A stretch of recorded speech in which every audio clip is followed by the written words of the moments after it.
What is up, guys? It is Sunday the 5th of March, and this is your Tech News Roundup.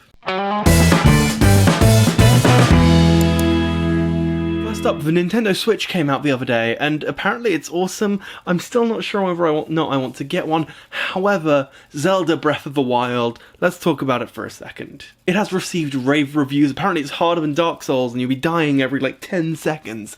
However, apparently it is amazing, it has loads of perfect scores, but there's a thing about it. You see, it comes on that little game cartridge, so let's talk about those cartridges real quick. The cartridges are absolutely tiny, which is a real issue because have you ever tried swallowing a floppy disk? Those things are actually quite hard to swallow, whereas those game cartridges are this big and little kids could get their hands on them and swallow them, which is a major issue, so they taste horrible. When someone put a Nintendo game cartridge into their mouth, why they did it, no one will ever know, but no one's gonna thank them for it either, I guarantee you. They realised that it tasted really bad, and so they hit up Nintendo and said, "Yo fam, why the bad taste, yo?" The Nintendo spokesperson replied stating it was completely intentional, done specifically with the thought of making sure that children don't eat the cartridges, which is a good idea, just in general. The game cartridges are coated in a non-toxic agent called denatonium benzenate. Denatonium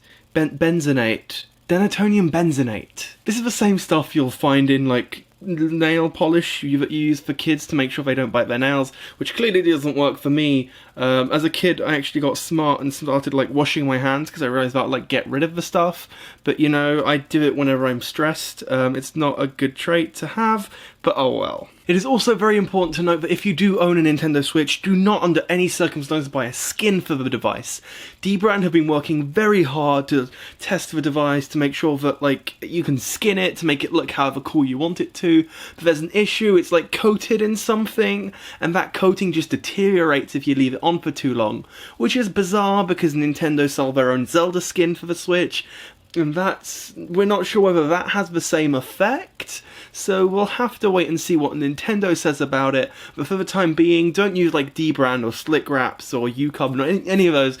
Just don't do it because it will ruin your device. Elsewhere, Snap officially filed their IPO on Thursday, which meant they were on the New York Stock Exchange, and let's just say it went well. They were valued at roughly $25 billion, which is about $17 a share, which is pretty solid, right? People weren't sure whether it was going to do a Twitter or a Facebook, in the sense that whether it was going to go up or completely plummet and keep dropping, cough cough Twitter, cough cough. However, not only did it grow, it stayed up. Although it started at $17, it now sits at this, that's accurate as to time of editing, which is actually really respectable because it's an increase of about 60%, which is just ridiculous, and it has raised the market cap or the value of Snap to this. Also highly respectable. The real question is, how long will it hold? Because Snap is a company that's never technically made money. They've spent a lot of money, however, and they have an increasing user base, but that increase is slowing. Do I think they're worth roughly 33 billion? Yeah, maybe. They have so many users and people are there daily, and advertisers are slightly getting smarter at how they advertise on Snapchat with filters and stuff, so we'll have to wait and see.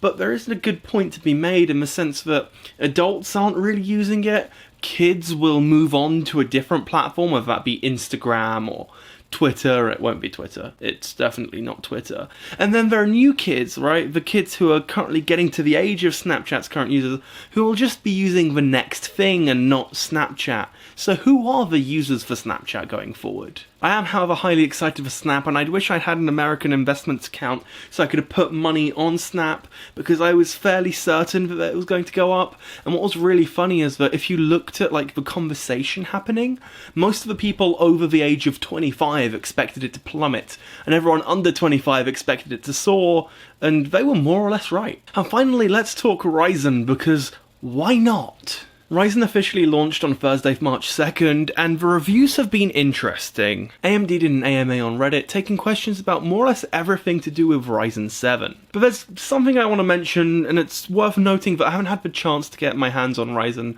on my own. However, there's still a lot of stuff circulating. I just want to talk about it real quick. The Ryzen 7 CPUs have been said to be really bad for gaming, and really bad is a bit of an exaggeration because they're actually quite great. They're not the best you can get, but they're definitely good for two fronts. First of all, they're not really designed for gaming. They're designed for workloads that are very multi-thread heavy. Things like video rendering or 3D production or photo rendering, like things like that, things that require as much horsepower as possible. Games don't tend to utilize multi-threading very well. They tend to only take up 4 cores, so the fact that it has loads of slower cores as opposed to a few fast cores means that something like the i5 is a lot better for gaming. The second thing though is that it's actually really decent for video rendering.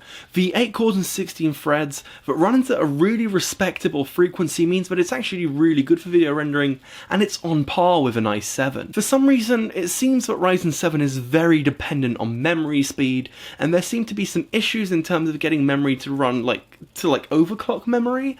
It seems to kind of, just stop working over a certain frequency. But those are things that need to be ironed out, because Ryzen is a completely new chipset that a lot of companies haven't had the time to work with. There is definitely room for optimization, and games, for example, will see the biggest benefit from this. And really quickly on that, people have been talking about the average frame rate on things like the Ryzen 7 versus the i7 and even the i5, which Ryzen 7 tends to, in general, tends to be slightly lower than you'd expect. However, a lot of reviewers have neglected the minimum frame rate. If you look at that, it's actually a lot higher on Ryzen 7. The performance is a lot flatter, and that's what you really want in a game. You don't want it to be sort of jumping up and down. You want that flat, you want consistent frame rate. And that's actually a lot better than you'd think. We will, however, have to wait and see for how much of a difference the BIOS updates and game optimizations actually make, but I'm hopeful, and I might pick one up for my video rig, because, the difference of 2 frames per second at 1080p, a game that's running 160 frames a second anyway, isn't that big a deal for me. So that's it for this week's Tech News Roundup, but really quickly, I just want to mention I'm going to be guest co-hosting a radio show tomorrow, which is Monday. It's called Insanity Radio. The link's in the description. The show starts at 7 PM. Make sure to tune in. I think it's going to be so much fun.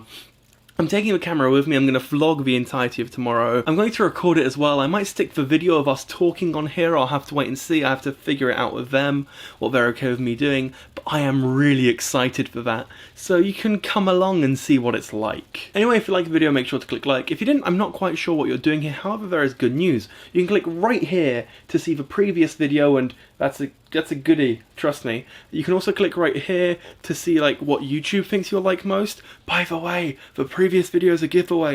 You should definitely click it. And then you can click up here to subscribe, and do that as well, because if you don't subscribe, then you can't know who won the giveaway. So you have to do that and just do it. Trust me, I'll see you guys next time.